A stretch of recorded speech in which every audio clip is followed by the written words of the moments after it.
are two ways to dive in the sea. For about 150 years, there was only one way. Hard hat, we call it. Your head is imprisoned in a heavy helmet. Your life depends on a tow line and an air line to the top.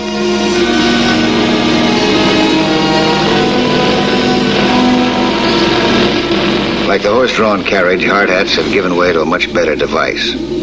Compressed air lungs for skin diving, the kind that I use. But some divers are too stubborn to give up the old method, and the rivalry between hard hats and skin divers is always good for a joke. But it was no joke when it became a matter of life and death. That fine August day found me in a small Latin American port. Only the day before, I had received an air ticket and a mysterious telegram. It seemed that a skillful diver was needed for an unusual job. Nothing more was explained. Out in the harbor, I could see divers at work salvaging a jet. Hard hats.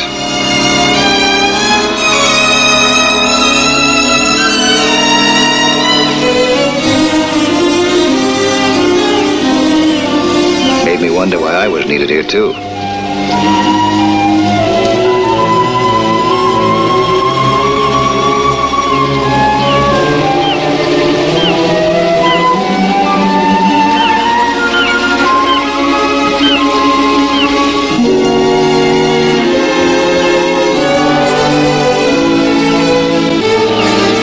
From the harbor, I went straight to the hotel. The Monaco Hotel in Santa Pueblo had seen better times. And so had the desk clerk. Professor Cathcart, please. Who shall I say is calling? Mike Nelson. Mike who? Nelson. Mike Nelson. Mike Nelson? Well, what do you know? Kel Saunders. You must have been one of those hard hats that I saw diving out there today, huh? Hey, you know a better way to die? Yeah, as a matter of fact, I do. Still breathing through your mouth. Once a hard hat, always a hard hat. Did you come down here to put me out of business with that diving lung of yours? Now you know I wouldn't step on a hard hat's toes. I might hurt my little rubber fins and those big lead boots of yours. So, what did bring you all the way down here? I might ask you the same question. They wanted a hard hat diver, so they got the best. Who's they? The local government. El Presidente Verdes. We salvaged a jet plane for him that one of his pilots had to ditch. That's what you were doing out there, huh? Well, did you finish the job? Yeah, but they got a lot more jobs for me down here. You better hurry them up. Down here, they change governments faster than it takes you to screw on that diving helmet. Well, maybe so, but my customers pay in advance. How about yours? Mr. Nelson? I know that in a minute. Room 211, sir. I see you, Cal, huh? Right.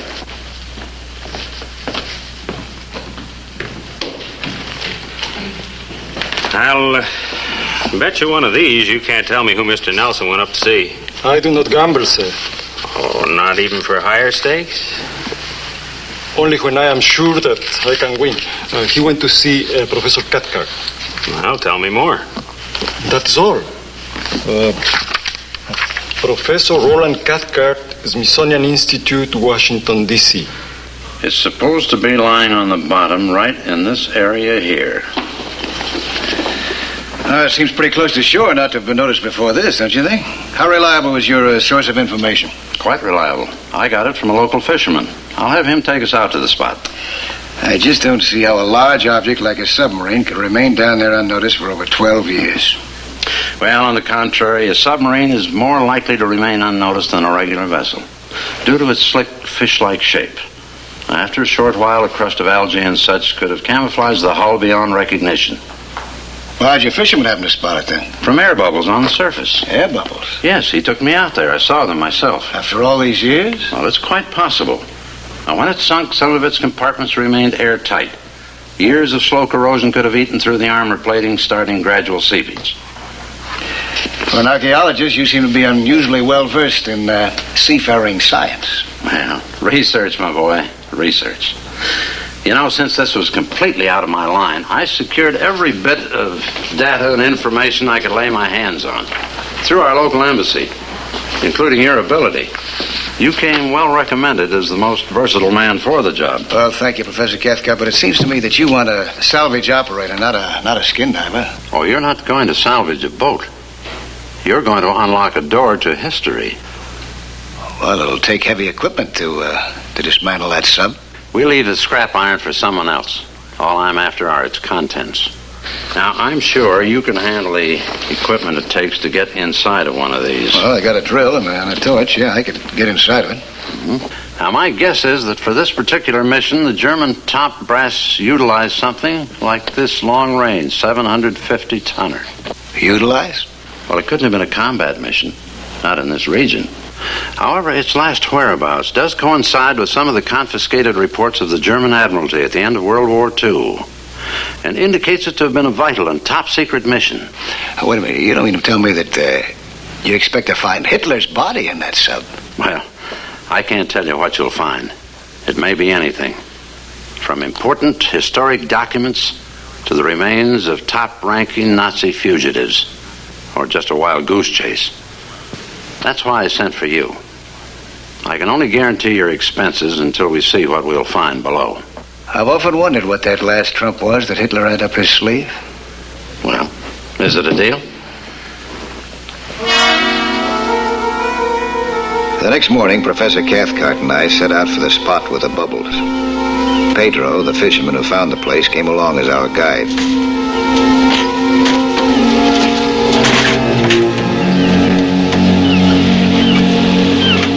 It's gone. What's gone? Oh, that salvage boat. There were a couple of hard hats diving over it. Hard hats? Yeah. Oh, that's the conventional deep sea diving, with the big helmet, the heavy lead boots, and the air hose. Yes. Cumbersome, isn't it? I became suspicious when I couldn't see Cal Saunders and his friend working anywhere in the harbor. I didn't trust those two any farther than I could throw them. And you can't throw a hard hat very far. You're sure that you're the only one that Pedro's been peddling his U-boat information to? Oh, certainly. Why shouldn't I be? I guess the best way to find out is to get there as fast as possible. Let's go, Pedro, huh? Si, senor.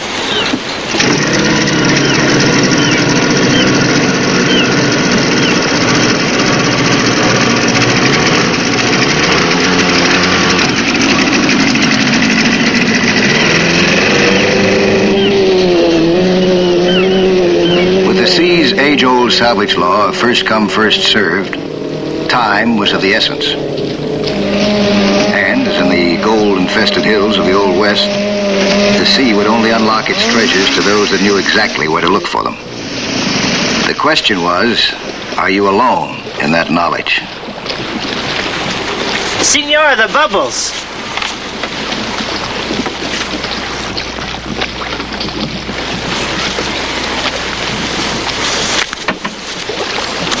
Well, here's hoping, huh?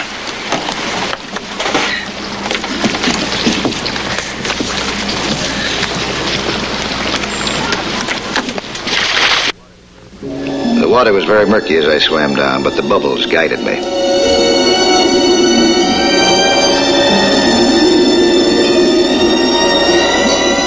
Then I saw it. The professor was right. It was a submarine. And it looked just like the type that he expected to.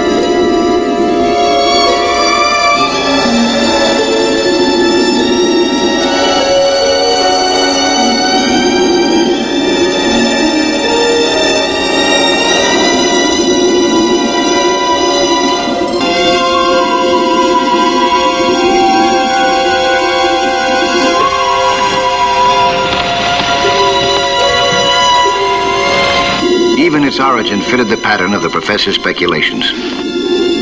And what this huge, war-weary time capsule held inside would tell the rest of the story.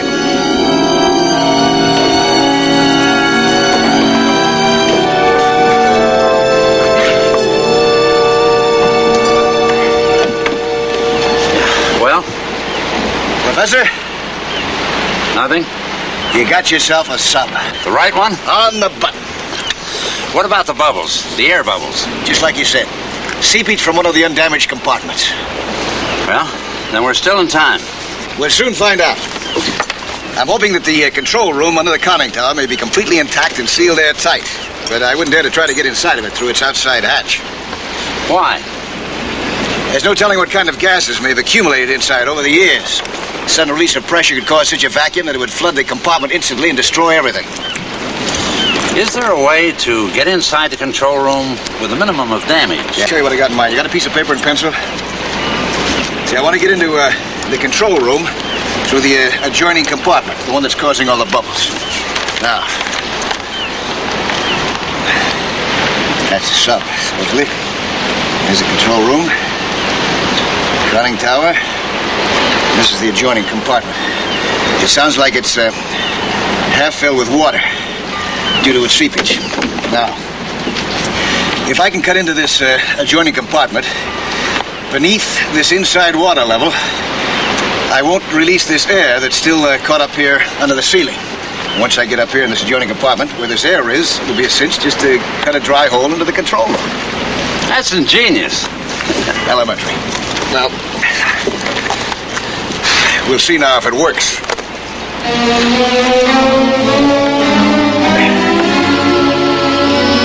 I went down again. This time I brought my hand drill. It has a titanium bit that can drill through anything. We had a torch with us, too, but I was afraid to use it. The danger of explosion would be too great.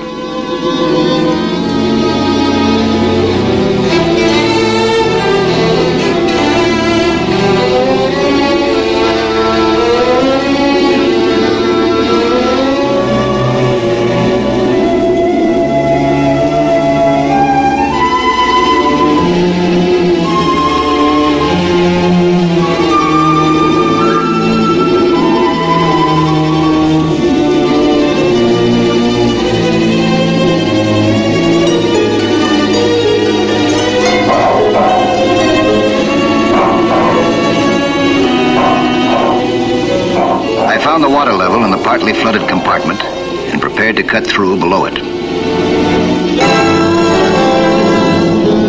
In my excitement, I was unaware that there were other bubbles down there besides mine.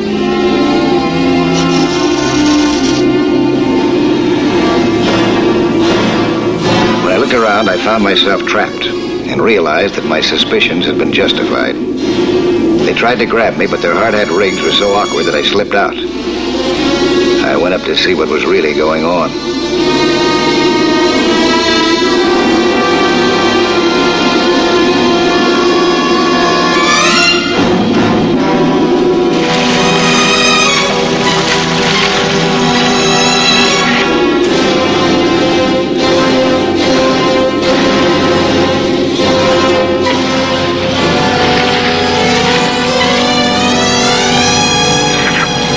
It didn't take long to realize that we were double-crossed. Senor Nelson,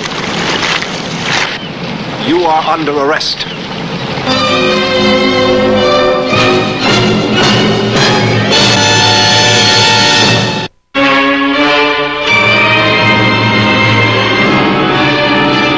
It seemed that we had been caught off guard in a well-organized surprise maneuver, below as well as above the water.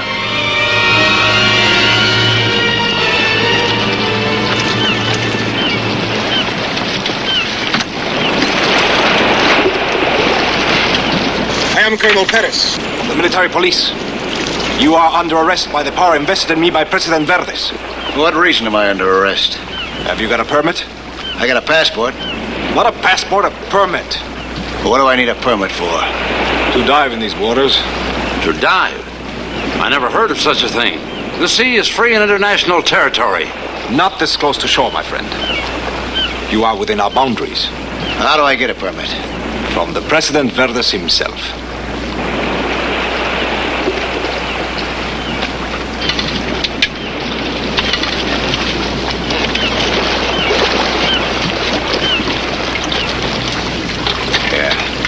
That figures. Slowly the pieces began to fall in place and fit. Cal Saunders' curiosity piqued by my presence down here. He had set out to do some snooping, and taking us from a respectable distance, he arrived well prepared to move in by pulling some powerful strings with his local big shot friends. Just what do they expect to find? What they find is none of your concern. It will belong to the state. That is a matter of debate. We'll take it up with the American consul. Pedro, take us back to shore. Perhaps you did not understand me, senor. You are going nowhere. Until I say so. You are still under arrest. What makes you so sure we're going to find gold down in that sub? You don't think a big shot scientist will be traveling all the way down here looking for seashells, do you? One of those German subs. Must be loaded to the hilt with gold. You know, back in the days when the Nazi high brass saw the handwriting on the wall and took a powder down here. You don't say. Hey, Joe, hook up that acetylene torch. Now, wait a minute. We better feel our way around on there first with a drill like Nelson did. What for? We ain't got all day. He must have had a reason for starting out that way. Sure. He ain't got first-class equipment like we got. I don't know. We'll take both. You take the drill, I'll take the torch. Okay.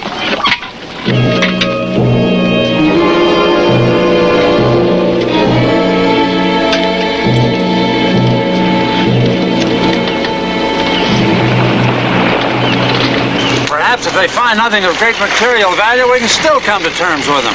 That's the way they're going about it. You better tell them not to take that torch down there. What they do is none of your concerns. There's bound to be gas in that sub's hull. A torch could cause an explosion. They're no fools. They've done bigger jobs than you for the president. You better tell them not to take that torch down there. Down! Did you hear what I said? Now listen. You interfere again, I'll have you thrown in jail. American consul or not.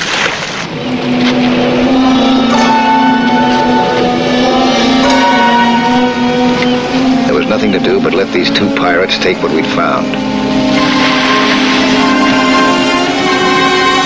They could pull strings on land, but they looked pretty clumsy in the water to me.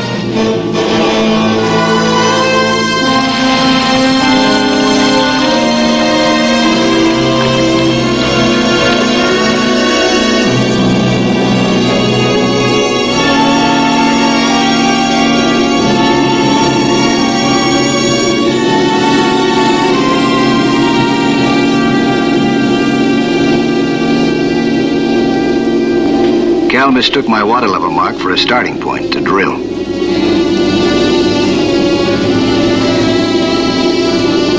But his cohort wasn't happy with the slow procedure and kept on looking for shortcuts.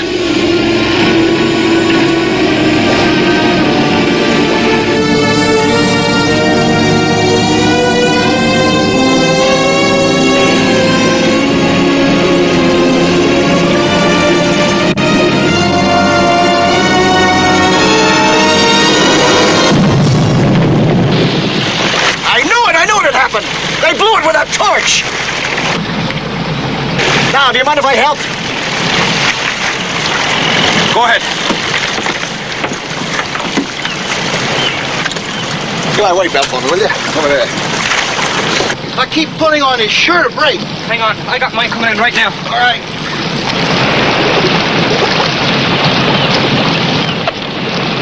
I jumped in and started to dive, but I saw one of the hard hats coming up.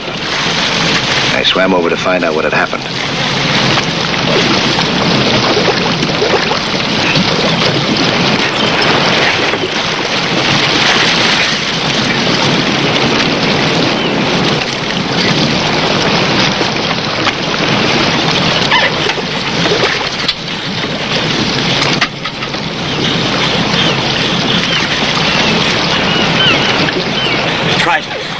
Tried to cut through the front hatch. Torch. It was a terrible blast. I must have blacked out. What about Cal Saunders? I don't know. He's down there someplace. I don't think I can get to him in time. But you can. Will you?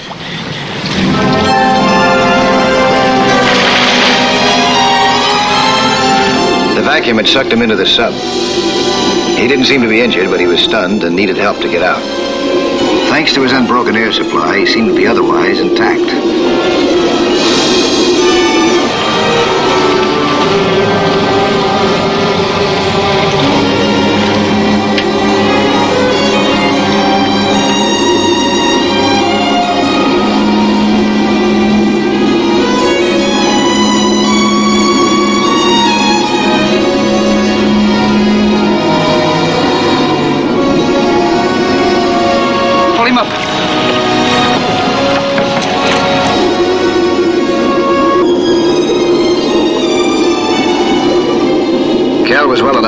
trip alone.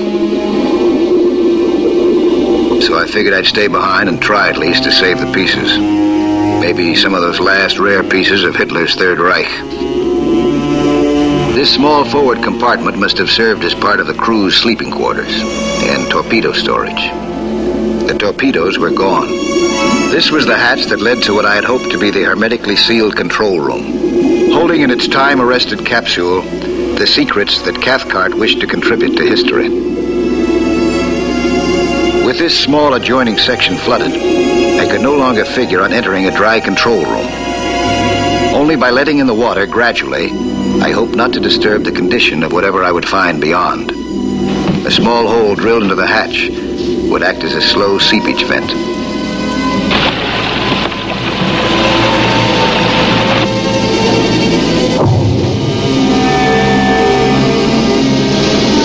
Letting the water seep through like this was like filling a bathtub through a straw.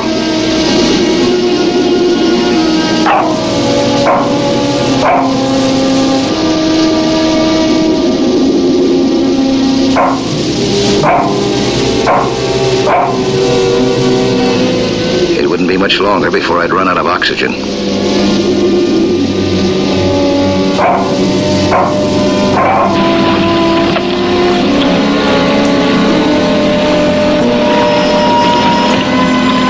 But it looked like my tiny floodgate had done its job, and I could finally enter.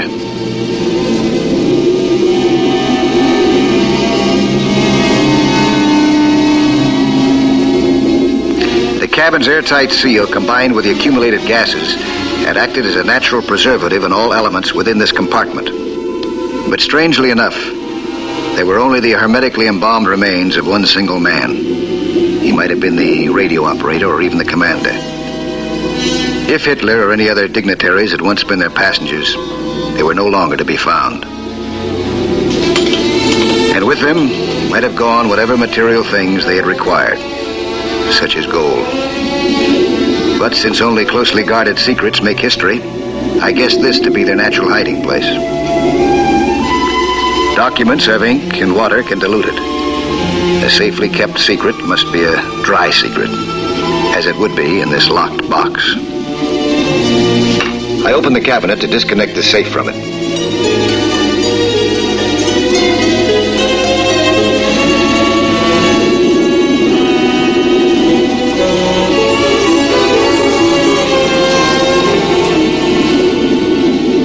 At 60 feet, it isn't easy to work, but my equipment was light, my tools efficient.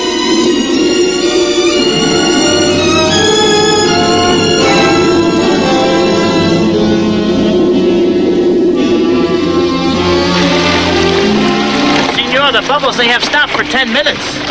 I know. You and your politics. If it hadn't been for you and those hard-hatted cutthroats, he'd never gotten himself into this mess. What did you expect to find down below? Gold? Why not? Mine. There's all kinds of gold. Here's yours. A rope. There's a small safe tied at the end of it. Who knows what's inside of it? Maybe chock full of history. Well, go on, pull it up. Professor Cathcart pulled up his treasure to deliver it to the Smithsonian Institute in Washington. It gave me a good feeling to know that skin diving had made a contribution to the study of history. And maybe a lesson to a couple of hard hats, too.